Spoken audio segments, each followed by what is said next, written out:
श्री स्वामी समर्थ सगळ्यांना. Good morning. कसे आहेत सगळे? मस्त मजेतच असेल तर बघू शकताय. मी सोनाली पिसे ब्लॉगमध्ये तुमचं स्वागत आहे. तर आज परत तारक मंत्रापासून सकाळचं सुरुवात चालू झाली.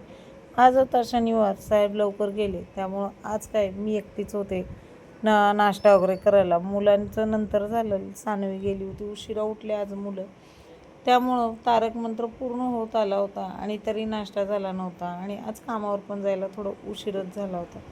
मग काही त्या नाश्त्यामध्ये भरपूर असं काही घेतलं आहे, बघू शकताय. आज पापड तळलेले होते, पापड पण आहेत साबुदाण्याचे. त्यानंतर साय टाकून चहा घेतलेली आहे, साबुदाण्याची खिचडी अशी मोकळी पट, आणि हे काय चपाती आहे चहासोबत. आणि नंतर हे एवढं सगळं खाऊन झाल्यावर ती गोळी आहे शुगरची, आपली रेग्युलर गोळी खायची आणि कामधंदा करायचा बस.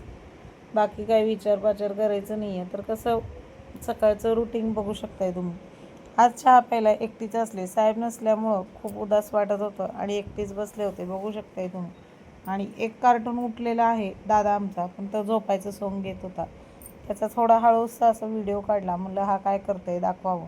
तर तो व्हिडिओ काढलेला बघून तो झोपायचं सोंग घेतला. म्हटलं दाखवून घ्यावं एकदा. तर या चहा पित आहे मी, या चहा प्यायला तुम्ही पण आणि खिचडी पण खायला.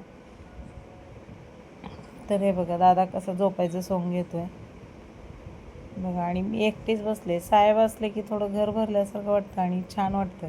आज लवकर गेल्यामुळं कशात लक्ष लागत नव्हतं. आणि मग काय संध्याकाळी आल्यानंतर सकाळीच मी साय काढून दही वगैरे विरजण टाकून गेले होते.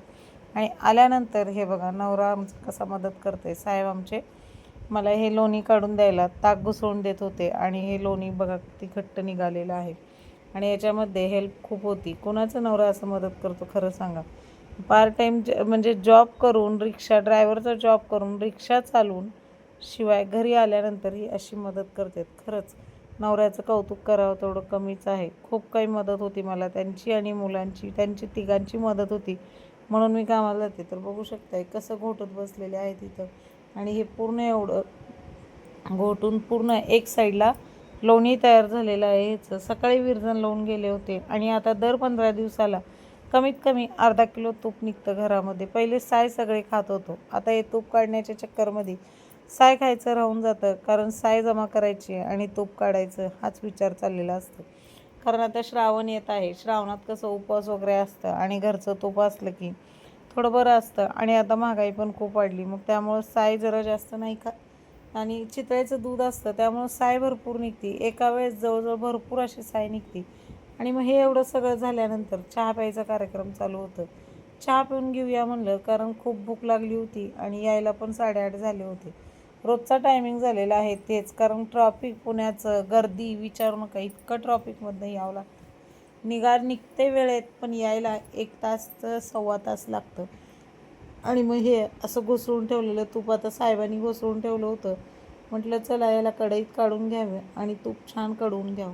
खरंच दर 15 दिवसाला 15 ते 16-17 दिवसातच अर्धा किलो तूप तयार होतं. कारण दूधच तेवढं आणलेलं असतं. कारण एखाद्या गवळ्याच्या घरी पण दूध नसेल एवढं दूध असतं माझ्याकडे, तरी पण साय भरपूर निघते. आणि मग काय संध्याकाळी हे अशी भेंडीची भजी केली होती. उभे उभे भेंडी कापले होते आणि बेसन पिठामध्ये थोडेसे 2-4 भेंड्या हे करून कापून घेऊन त्याची भजी केली. आणि हे पीठ होतं त्या आळूच्या वड्याचं उरलेलं पीठ होतं, त्याची भजी करून घ्यावं म्हणलं. आणि संध्याकाळचं जेवणाचा बेत काय मस्तच होता. आमच्यासाठी मस्त होता, साहेबांसाठी नव्हता. कारण अख्खं मसूर खायचं म्हणजे तोंडबिंड वाकडं झालेलं होतं. आज त्यांना वरण नव्हतं शनिवार असून पण बॉबी होती, पण बॉबी काही जास्त खाल्ली नाही. तर आज साहेब कमी जेवताच बसलेले आहेत, कारण वरण नव्हतं फेवरेट त्यांचं. तर चला व्हिडिओ कसा वाटला कमेंटमध्ये नक्की सांगा. भेटू पुढच्या व्हिडिओमध्ये. श्री स्वामी समर्थ.